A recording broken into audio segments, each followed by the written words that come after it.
Je vous recommande la boutique La Londoloise, c'est Judith Londolé. Si vous voulez être classe, chic, être habillé, être admiré. Parole de Mopao Mokonzi.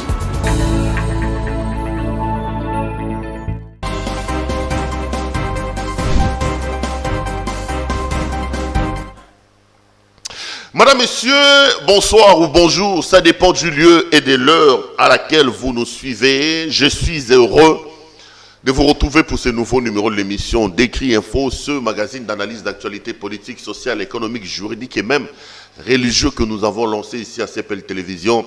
On prend des questions importantes qui retiennent l'actualité dans cette panoplie des domaines. On les met sur la table et nous tentons de leur donner un sens ou plutôt une forme selon nous. C'est d'ailleurs pour ça que j'ai l'habitude de dire chaque matin quand je commence cette émission que le Décrit Info, c'est tout simplement le tempo de l'actu selon notre feeling. Notre feeling veut dire notre manière à nous de voir les choses, notre manière à nous de le ressentir et notre manière à nous de les exprimer. Retenez-les pour dit. Nous ne sommes pas à l'église ici et nous ne créons pas l'unanimité. Nous ne disons pas que nous sommes des prophètes, que vous qui êtes à la maison, vous devez tout simplement dire oui et amen à tout ce que nous disons ici. Pas du tout. Nous exposons nos propos et nos arguments aux étangs pris de vos critiques parce que nous sommes convaincus que du choc d'idées, la lumière, alors la vraie, finit toujours par jaillir. Laissez-moi vous dire grand merci pour l'intérêt que vous n'arrêtez de témoigner à ce que nous faisons ici. Je regarde que les abonnements continuent à se multiplier. Nous sommes aujourd'hui à plus de 57 000 abonnés. Ceux qui connaissent YouTube nous disent que c'est un exploit. Cet exploit, on les réussit et on les fait avec vous et grâce à vous. Merci, la main sur le cœur. Laissez-moi aussi vous dire merci parce que vous n'arrêtez pas de nous critiquer. Vous nous envoyez des messages, vous nous envoyez des remarques. Vous voulez que nous puissions améliorer le travail que nous faisons. Ça nous va droit au cœur et nous sommes heureux de vous avoir comme téléspectateurs et comme followers. Merci également à nos partenaires. La boutique La Londoloise de Madame Judith Londolé Betoko, partenaire de cette émission et de cette chaîne. Vous avez suivi les spots publicitaires, je l'ai dit toujours, vous êtes un homme. Si vous voulez vous habiller de manière extraordinaire, vous voulez qu'on vous impressionne, que ce soit en t-shirt comme je le suis, en chemise, en veste, en cravate, l'habillement homme n'a qu'une seule adresse, c'est la boutique La Londoloise, c'est Madame Judith Londolé Betoko. Vous allez donc à prendre votre téléphone et appeler le numéro que vous avez vu dans les spots publicitaires, passez vos commandes, prenez-moi comme gage parce que je connais les sérieux de la dame. Et je connais les sérieux de sa boutique. Vous également, vous avez un produit, vous avez un message dans le cadre de la vulgarisation, dans le cadre du marketing, vous voulez le faire passer, vous voulez le faire connaître, nous sommes disposés à vous aider. Appelez-nous au numéro que vous voyez au bas de votre petit écran, on parlera et nous nous ferons le réel plaisir de vous accompagner. Les amis, vous avez vu le thème. Cela fait exactement une année depuis que M. Vital Kamerhe est en prison, depuis qu'il a été arrêté. Si tant est qu'il soit encore en prison, parce qu'il y a quand même beaucoup de choses qui se racontent autour de ça. On dit qu'il est dans une villa à l'extérieur de la prison, on dit qu'il est dans un hôpital, on dit un certain nombre de choses. Mais ce qui est clair est que depuis son arrestation, ça fait une année que M. Kamerhe est en prison. J'ai bien voulu faire un focus sur le dossier Kamerhe. Je reviendrai sur ce que j'ai déjà dit sur M. Kamerhe. Je vais ergoter autour de la question. Je donnerai mon point de vue. Après Kamerhe, qu'est-ce qui s'est passé? Et comme vous le savez, mon téléphone est toujours ouvert. On peut poursuivre les débats dans le couloir comme on a toujours l'habitude de les faire. Mais avant toute chose, les amis, laissez-moi commencer comme d'habitude par la situation sécuritaire dans l'Est de la République. Merci à vous, nos compatriotes, à Goma, à Bukavu, à Butembo, à Nituri. Beaucoup m'appellent. Ce matin, un autre téléspectateur m'a appelé pour me dire « Perrault, la main sur le cœur, nous te disons merci. Nous sommes tes téléspectateurs, nous te suivons dans l'Est. À chaque fois que tu réserves tes premières minutes d'installation dans notre coin, on a le cœur qui s'échauffe. » J'ai eu des larmes aux yeux, je me suis dit « Mon Dieu, si ce que nous faisons ici peut apporter consolation aux gens, je suis heureux et je ne regrette pas le fait de l'avoir lancé. » Mais l'envers du décor de ce qu'il me dit, c'est qu'il m'a encore envoyé d'autres images des massacres. Il me dit, Perrault, regarde, ceux qui te reprochent des cris d'alarme, je t'envoie les images de ce qui s'est passé encore cette nuit dans l'Est de la République. On a encore tué, on a encore assassiné. Perrault, ne nous lâchez pas. J'ai dit non, mon frère. Moi, je suis Congolais des pères et des mères. Ça me fait rire parce que ça me renvoie dans les débats de Noël Siani et tout ça. Je suis Congolais des pères et des mères. Et je ne suis pas Congolais des frontières, non. Je ne suis pas Congolais des frontières pour qu'on dise, bon, comme il est des frontières, peut-être qu'il est venu de là, ses ancêtres. Non, je suis Congolais du centre. Je n'ai comme frontière à partir de chez moi que le Congo. Je suis du centre de la République démocratique du Congo. Je suis du centre. Je suis Congolais et mon cœur bat pour le Congo. J'ai vu mon cœur s'est morfondre. J'ai vu des larmes quand j'ai parlé avec ces compatriotes-là. Il me dit, Perrault, chaque jour, la situation va de mal en pire. Perrault, vous entendez ces choses de loin. Merci de faire ce que tu fais. Vous, les détracteurs de la vérité, vous qui n'aimez pas qu'on lance des sons ici, j'aurais voulu avoir vos numéros. Donnez à ces messieurs, donnez à cette maman qui m'a appelé ce matin pour me dire merci, pour m'étaler la situation, pour m'envoyer les images. Vous aurez certainement eu chaud au cœur par rapport à la situation que nos compatriotes vivent. J'étais hier ici avec India Omari qui a amené une statistique. Il dit qu'il a trouvé cette statistique-là auprès des Nations Unies. Je n'ai pas encore eu le temps de vérifier, mais je vais relayer son message. Il dit, lorsque Kabila est parti, Kabila, vous connaissez ce que je pense de lui, un très mauvais président. Un homme qui ne mérite pas qu'on jette le regard sur lui. Un homme qui a détruit ce pays. Mais lorsque ce Kabila de triste mémoire est parti, il nous a laissé avec 35 groupes armés. Il a quand même réussi à mettre fin au CNDP, au M23 et à toutes ces questions. Mais en 2 ans de pouvoir de M. Tshisekedi, selon India Omari qui était ici, la comptabilité macabre fait qu'aujourd'hui nous sommes à 165 milices et groupes armés opérant dans l'Est de la République. Opérant dans l'Est. Ça veut dire que la situation, au lieu même de stagner, la situation s'est dégradée par rapport à la sécurité dans notre pays. Je ne confirme pas les propos de India. Mais je l'ai dit seulement pour alarmer l'opinion. Je l'ai dit seulement pour que ceux qui me regardent, que ce soit dans l'Est de la République, que ce soit ici au Congo, que ce soit à l'étranger, comprennent la difficulté dans laquelle nous nous trouvons.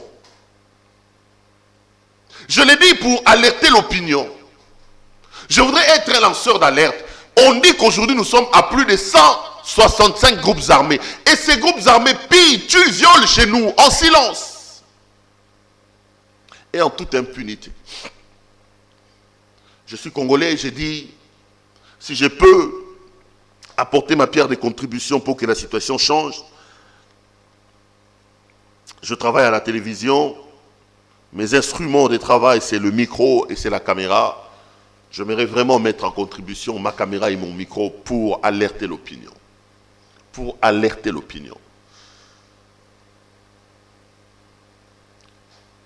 Ceux qui nous disent que vous réclamez des choses, que les choses ne peuvent pas changer en 2 ans.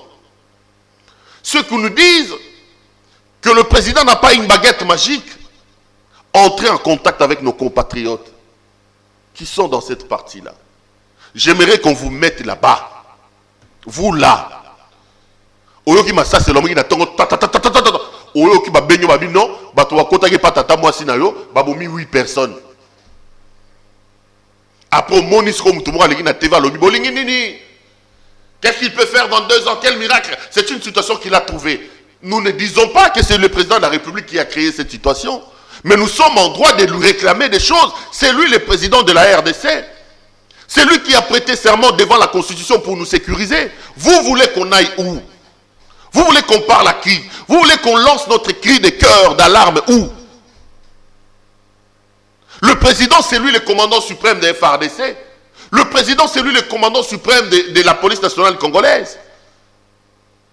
Monsieur le président de la République, vous avez prêté serment pour protéger les Congolais. Dans l'Est de la République démocratique du Congo, la situation est toujours volatile. Je ne cesserai pas de le dire. N'en déplaise à à ceux qui pensent qu'aujourd'hui, tous les Congolais doivent se transformer en royaume d'applaudisseurs, pour applaudir même quand ça va mal. Notre responsabilité à nous, comme chaîne, comme citoyens, c'est d'applaudir là où ça va. Et c'est de dire au président de la République, mais monsieur le président, ici ça ne va pas. Et dans l'Est de la République, ça ne va pas. Le président lui-même a dit qu'il va déplacer l'état-major général là-bas. Le président lui-même a dit qu'il va aller habiter là-bas. C'est le président lui-même.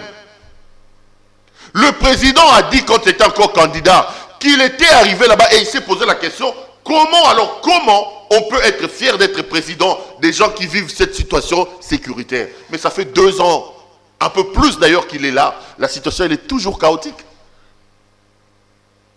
Monsieur le Président, je ne doute pas de votre volonté, de votre détermination à ramener la paix là-bas. Mais aussi longtemps que cette paix-là ne sera pas chose effective, je ne me tairai pas, je commencerai mes éditos toujours par rappeler la situation sécuritaire dans l'Est de la République. Je ne me tairai pas. Et j'ai toujours mes postulats que je pose quand je vous dis, premier élément, il faut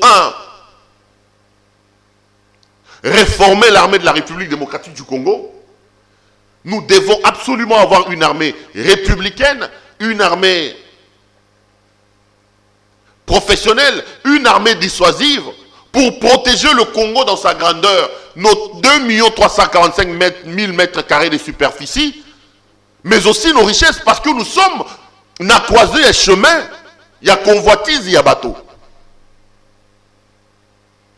Nous devons nous organiser pour avoir cette armée-là. Nous devons arrêter de nous plaindre. Nous devons arrêter de nous justifier. Nous devons arrêter la politique du bouc émissaire.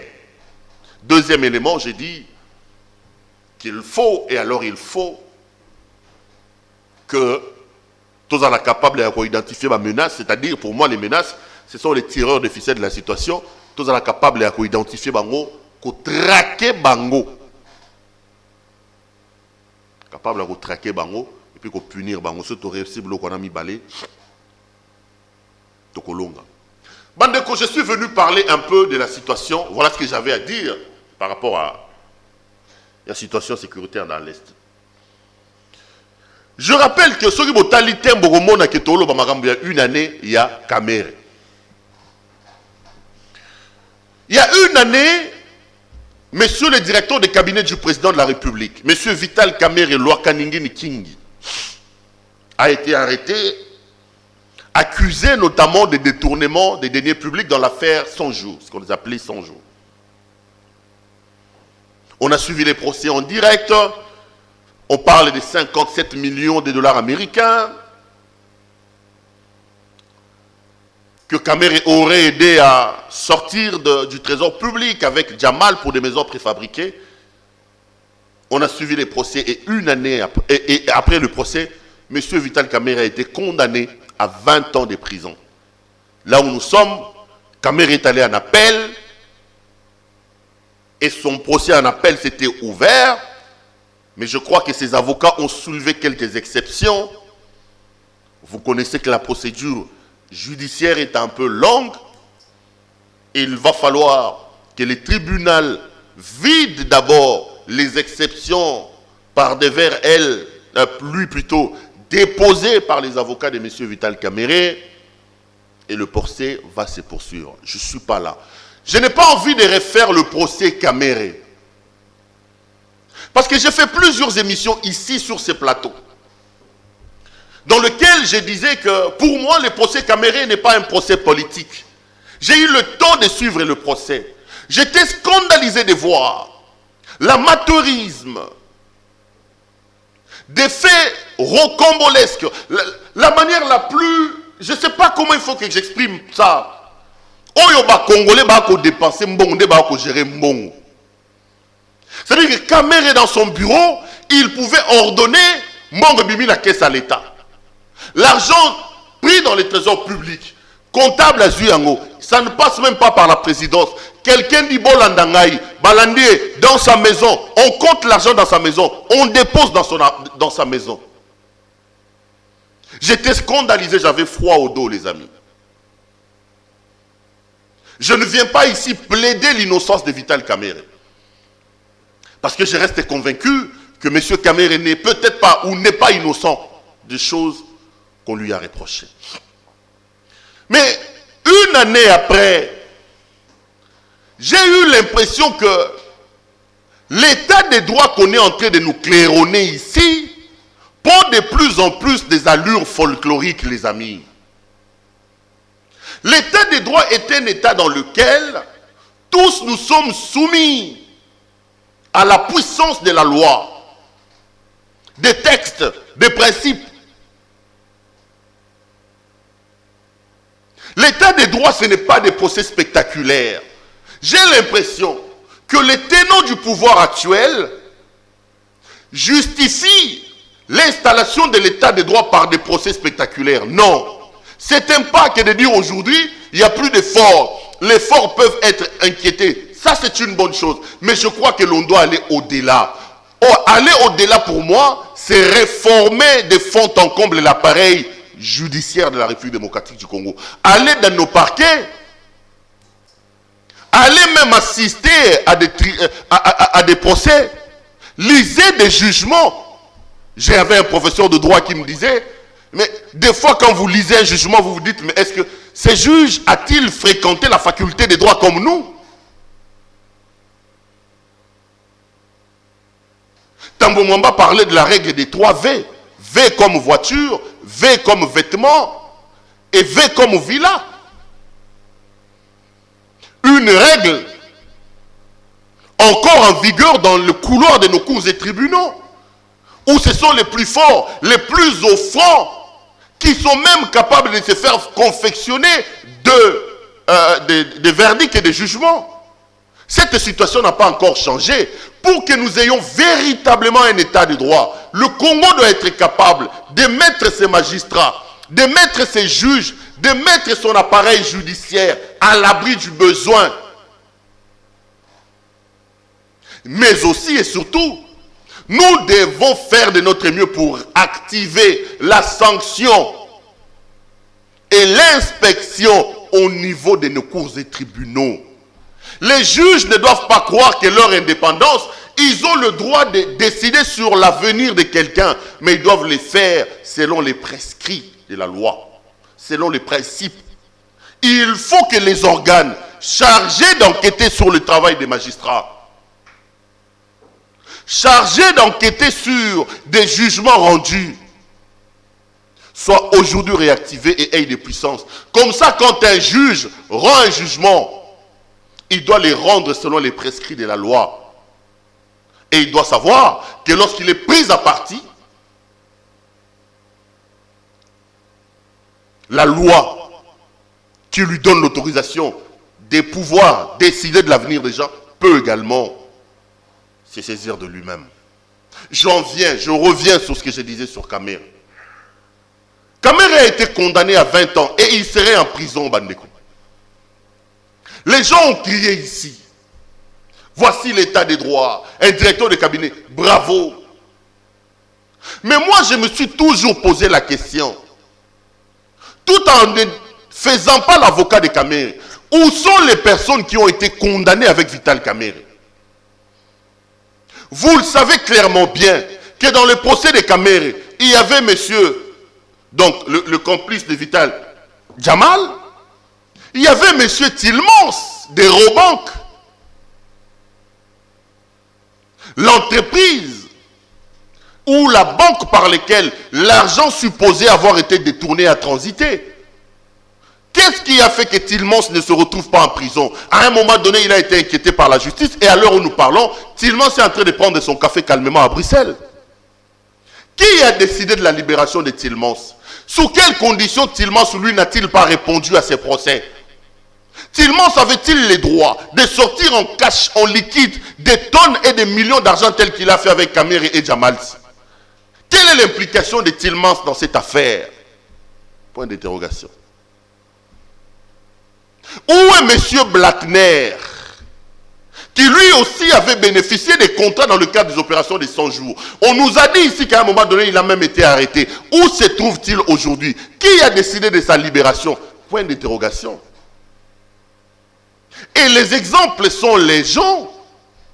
Lorsque vous prenez tous ces exemples-là, vous les mettez ensemble, sans peur d'être contredit, on s'est dit alors, ou alors tous ils ont été inculpés dans cette affaire, condamnés, mais pourquoi les uns sont dehors, Vital est en prison?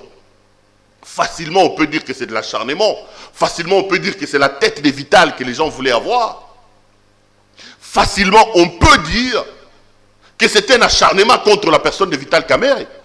Vous condamnez quelqu'un à 20 ans pour un procès public. Mais les autres co-accusés, qui ont aussi vu la justice établir leur implication dans cette affaire de détournement, eux, dans un miracle, par on ne sait où, sont dehors. Non. Ou alors, on arrête tout le monde, ou alors libérer Vital Kamerhe. Qu'est-ce que M. Kamerhe fait en prison à l'heure actuelle, pendant que M. Tillmans, lui, est dehors? Pourquoi M. Kamerhe, lui, est-il en prison pendant que M. comment il s'appelle, est dehors? Pourquoi? Tous, ils ont été impliqués dans la même affaire, cette affaire des 100 jours. Les uns sont dehors, Kamerhe, lui, en prison. Est-ce que ce n'est pas la tête de Vital Kamerhe qui a été visée? Je reste convaincu que le procès Kamerhe n'est pas un procès politique. Mais les événements qui ont succédé après la condamnation de Kamerhe commence à me laisser dubitatif, commence à me laisser sans voix. Les amis, le mal dans lequel le pays est plongé est tellement profond que le pays n'a pas besoin de slogans. Le Congo n'a pas besoin des opérations spectacles. Le Congo a besoin d'une réforme en profondeur. Le Congo a besoin d'une réforme en profondeur. Arrêtez de nous faire croire qu'en publiant des procès, 2 ou 3 personnes en arrestation, c'est ça l'état de droit. Ce n'est qu'un indice d'une situation d'état de droit. Encore faut-il que ceux qui ont été arrêtés soient représentés valablement et que la justice soit dite. On arrête les gens n'importe comment ici, dans le cadre de l'état de droit. Mais après, on ne voit plus rien. Rita Bola a été arrêté ici. Lobo, qui travaille au cabinet du président de la République, a été arrêté.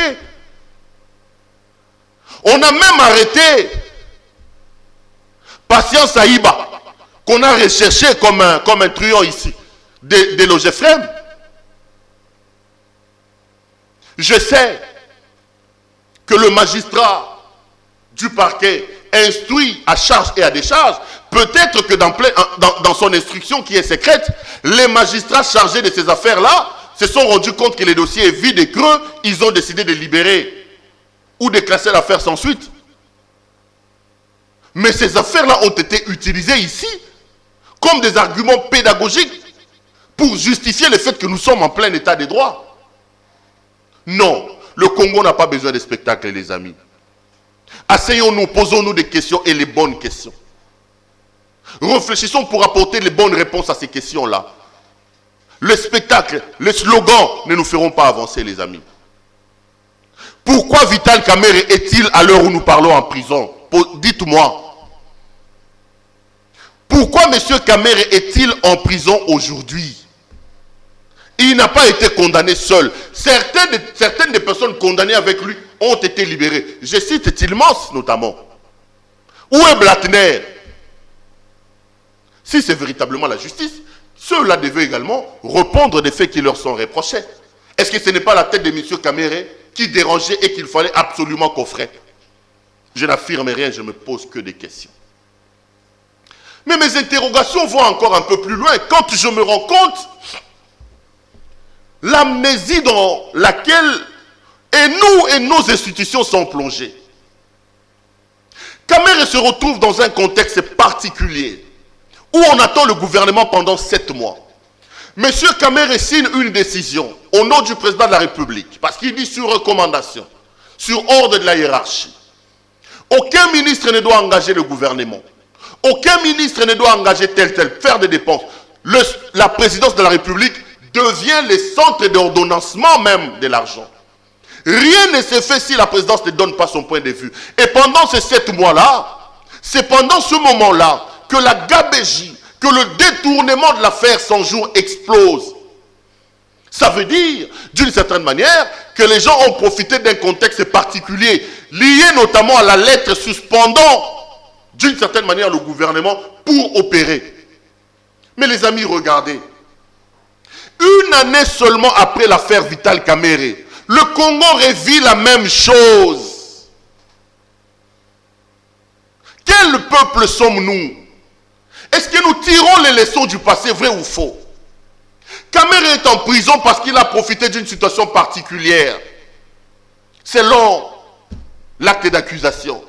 Mais à l'heure où nous parlons, la même lettre que M. Kamerhe avait signée, suspendant les dépenses, interdisant au gouvernement de pouvoir rester, son successeur, M. Niembo, actuel directeur de cabinet du président de la République, vient de signer la même lettre. Et là, les gens sont à l'aise. Ça fait 2 mois que le pays n'a pas de gouvernement. Ça fait 2 mois que les ministres actuels ne peuvent pas engager. Ça fait 2 mois que nous tournons en rond, que nous sommes à l'arrêt. Et ça fait plus de 5 mois que le pays n'a plus de conseil des ministres. Le président a tout suspendu. Vous le savez très bien, selon les lois, il y a d'autres décisions qui ne peuvent être prises que après conseil des ministres. Mais ça fait 5-6 mois que le pays n'a pas de conseil des ministres. Avons-nous tiré les leçons du passé? Kamerhe suspend les opérations avec le gouvernement. Il lance l'opération 100 jours dans un circuit qui n'est pas formel. On dit un programme exceptionnel. Mais nous sommes dans la même situation aujourd'hui. Lisez le rapport de l'ODEP. Pendant que le gouvernement n'est pas là, la présidence de la République vient de lancer le projet Tshilé-Gelou. Où se trouve ce projet Tshilé-Gelou dans le budget de l'État? Donnez-moi le budget 2011. Suivons les rubriques. Où se trouve, où est-ce qu'on a répertorié le projet Tshilé-Gelou? Pendant que Tshilé-Gelou est lancé, le pays n'a pas de conseil des ministres, le pays n'a pas de gouvernement, le pays n'a rien. Je ne dis pas que Tshilé-Gelou est une autre affaire 100 jours, loin de moi. C'est une bonne idée que de construire les routes. Je ne dis pas que dans Tshilé-Gelou il y a des détournements, non. Mais j'ai seulement comme l'impression que nous n'avons pas tiré des leçons du passé. Nous n'avons pas tiré des leçons du passé. L'ODEP pose la question dans son tout dernier rapport, les amis. Tshilé-Gelou, c'est un projet qui n'est pas budgétisé. C'est un projet qui n'est pas dans le budget, qui est la loi des finances de la République. Et Tshilé-Gelou est lancé pendant que le gouvernement est en veilleuse. Un peu comme les programmes 100 jours. Mais c'est un passé récent. C'est un passé récent. C'est un passé récent. Le projet 100 jours a été lancé dans la même configuration, dans le même contexte. Et le projet 100 jours nous a démontré ses insuffisances. Aucun ministre sectoriel n'a suivi ces projets. Bitakwira wangana kuna na ebi angote. Ministre à finance ya wangani na ebi angote. Ministre à urbanisme ya wangani na ebi angote. Ministre à budget Kangoudi ya wangana na ebi angote. Donc aucun ministre sectoriel n'était associé dans l'élaboration du projet 100 jours. Notamment en ce qui concerne les maisons préfabriquées. Parce que le directeur de cabinet avait suspendu à cette époque-là. Mais nous en sommes là aujourd'hui avec Tshilé-Gelou. Tout le monde crie aujourd'hui Tshilé-Gelou. On parle de Tshilé-Gelou. Quel est ce ministre sectoriel qui a été associé dans ces projets? Je ne sais pas. Peut-être que les gens ont tiré des leçons et qu'ils ont associé des ministres. Pourquoi lancer Tshilé-Gelou dans un contexte particulier comme celui-ci? Pourquoi? Qu'est-ce qu'il y a d'urgent à faire Tshilé-Gelou aujourd'hui? Pourquoi ne pas se précipiter à doter le pays d'un gouvernement, des ministres sectoriels compétents pour engager leur département et finalement lancer le projet Tshilé-Gelou? Pourquoi les projets doivent-ils seulement être lancés pendant des périodes particulières? Et regardez, tout l'argent qui sort du trésor public, c'est toujours en mode urgence. C'est quel pays où l'urgence devient le principe? C'est quel pays où l'exception devient le principe? C'est quel pays? C'est quel pays? Kamerhe est en prison, mais le Congo n'a pas tiré les leçons de l'affaire Kamerhe. Nous n'avons pas tiré les leçons de l'affaire Kamerhe. Lisez le dernier rapport de l'ODEP qui s'alarme sur cette histoire de Tshilé-Gelou. Ce n'est pas moi, c'est l'ODEP. l'Observatoire de la dépense publique de l'État. Ce n'est pas moi. Lisez le rapport. L'ODEP se pose la question, où on trouve le financement de ce projet? L'ODEP se demande, qui a budgétisé ce projet? L'ODEP pose la question de savoir, c'est quel ministre sectoriel qui s'occupe de ce projet? J'ai lu les rapports, je l'ai avec moi. Pourquoi est-ce que nous ne tirons pas les leçons, les amis? Pourquoi nous devons être autant amnésiques, nous, Congolais? Qu'est-ce qui se passe dans ce pays? Qu'est-ce qui se passe? Ai-je besoin d'être recruté pour me poser des questions sur l'avenir de mon pays? Ai-je besoin qu'on me corrompe pour que je parle de mon pays? Pour que je pose ce genre de questions, il faut que je m'appelle Sangambongo. Non, rencontrez les gens sur les arguments qu'ils posent. Ne cherchez pas des faux fuyants, les gars. Le pays va mal, on va droit vers un mur. Quand les voix s'élèvent pour se poser des questions, on trouve des faux fuyants. L'ODEP pose la question de savoir d'où vient le projet Tshilé-Gelou. Ce n'est pas moi, c'est l'ODEP. D'où vient-il? Pourquoi fallait-il le lancer là, mais non? Tout en sachant que nous avons une jurisprudence Yamapé sur cette histoire de Kamere qui avait lancé le projet 100 jours pendant que le gouvernement les a quitté. Pourquoi ne pas attendre la sortie du gouvernement pour lancer Tshilé-Gelou? Quelle était l'urgence? Quelle était l'urgence? Soit dit en passant, je ne dis pas que Tshilé-Gelou était un mauvais projet. Je ne dis pas que l'argent de Tshilé-Gelou a été détourné. Non, je ne dis pas ça. Je ne dis pas non plus que Tshilé-Gelou, le Congolais n'aime pas ça. Non, c'est un bon projet qui nous permet d'avoir des routes, qui est exécuté peut-être avec orthodoxie.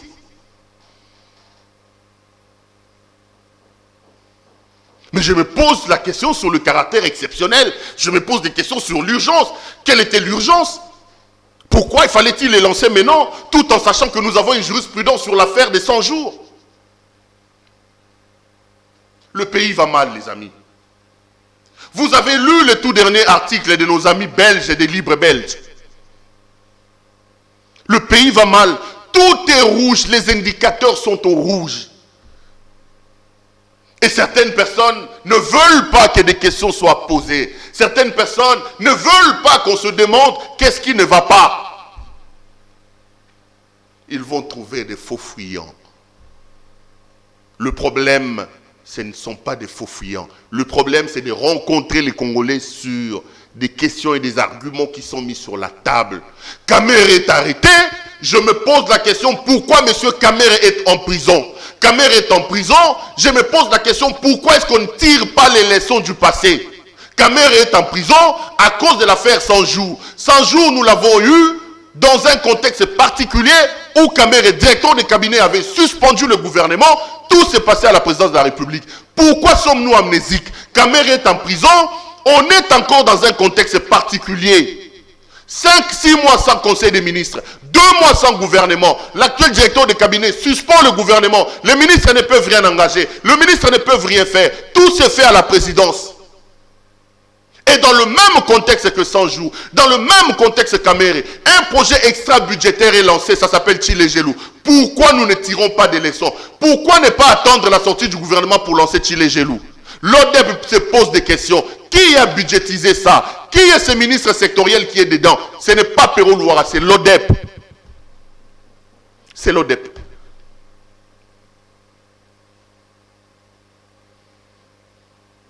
Où se trouvent les priorités? Où se trouvent les urgences? À l'heure où nous parlons, l'État est en cessation de paiement. À l'heure où nous parlons, nous avons vu les devises d'échange en banque centrale s'effondrer. Le pays est au rouge. L'année passée, nous avons mobilisé 3,2 milliards de dollars américains. Sur cet argent-là, les amis, à peu près 90% a servi au fonctionnement et des institutions dans le paiement. Pour le budget de l'année passée, 124 millions de dollars seulement ont servi aux investissements. 124 millions de dollars. 124 millions de dollars, c'est moins que le budget d'une ville comme Bruxelles en Belgique. 124 millions. Nous produisons 3,2 milliards de dollars américains de budget. Plus de 3 milliards de ces budgets-là, ils ont servi dans le fonctionnement de l'institution. Mais attendez. Pour les investissements, 124 millions. Encore que sur Bollandais, les sous, que 124 millions et quand on a pénal dans l'investissement. Quel peuple sommes-nous, mon Dieu? Pendant ce temps, on nous parle de la réduction des trains de vie des institutions. Lisez le tout dernier rapport de l'ODEP. À la présidence de la République, le Trésor public paye 1081 personnes. 1081 personnes. Rien que pour le cabinet du président, la présidence de la République. Dans le tout dernier rapport de l'ODEP, l'ODEP cite 1181 personnes payées. Même Kabila de triste mémoire. La présidence sous Kabila, c'était 300, 400 personnes. C'était 300, 400 personnes. Aujourd'hui, l'État debout paye 1081 personnes, rien que par la présidence. Entre-temps, nous avons multiplié des agences. Agences de changement de mentalité. Agences de lutte contre la corruption. Changement de mentalité, qu'est-ce qu'ils font? Tableau. Botika Moyibi, Moyibi Zamabe, Botika Moyibi, changement de mentalité Yangoana. Agence de lutte contre la corruption, premier fait d'armes, eux-mêmes, s'ils se retrouvent en flagrant délit, Kuna na biloko banque Bolandaki. Qu'est-ce que ces agences-là font? Ils vont encore puiser dans les caisses de l'État parce que leur fonctionnement est marge de la caisse de l'État. Mais nous voulons quoi? Nous voulons une chose et son contraire. Nous faisons des choses contraires au discours. Est-ce que le Congo a besoin de ça? Le pays a-t-il besoin de ça, les amis? Dois-je être payé pour s'alarmer sur la situation catastrophique de mon pays? Dois-je être recruté pour s'alarmer, pour tirer la sonnette d'alarme quand je sens que ça ne va pas dans mon pays? Les donneurs de leçons d'hier ne veulent pas aujourd'hui que Batouba Loba. Ceux qui parlaient hier sont mal à l'aise quand les autres parlent aujourd'hui. Ceux qui critiquaient hier sont mal à l'aise quand on les critique aujourd'hui. Mais c'est quoi ça? C'est quoi ça?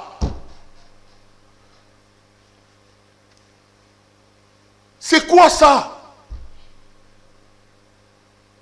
Le Congo va mal, les amis, et le Congo a besoin de tous ses enfants. Partant du président de la République jusqu'aux Congolais les plus bas, nous devons tous nous mobiliser pour sauver ce pays. Nous devons tous nous mobiliser pour sauver ce pays.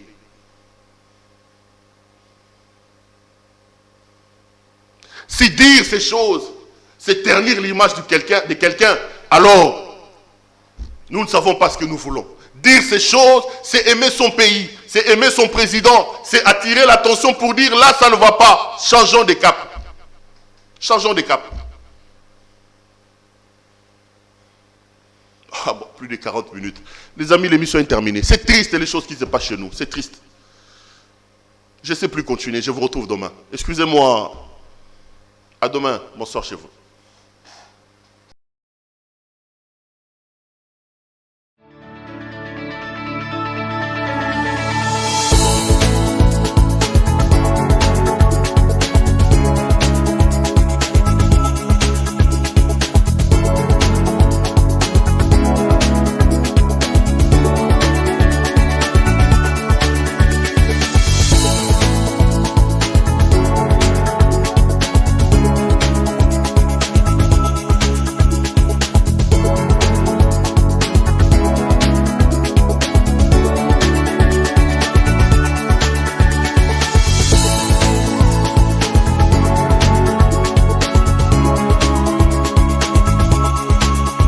Je vous recommande la boutique La Londoloise, c'est Judith Londolé.